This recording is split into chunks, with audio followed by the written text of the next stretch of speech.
Protective region objects give you an ability to manipulate the visibility of the illustration. Region can be configured to show a specific part of the illustration and ignore the rest of it, or vice versa. In this example, we will look how to configure a protection region to edit the visibility of two objects.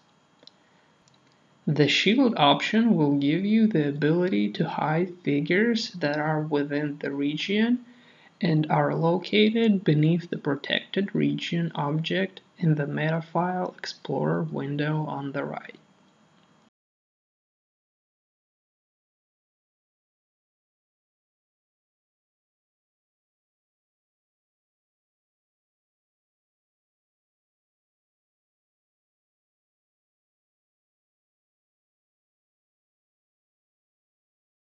The clip option will have the opposite effect. All components that are located outside of the region and are located beneath the protective region object in the Metafile Explorer window will be hidden.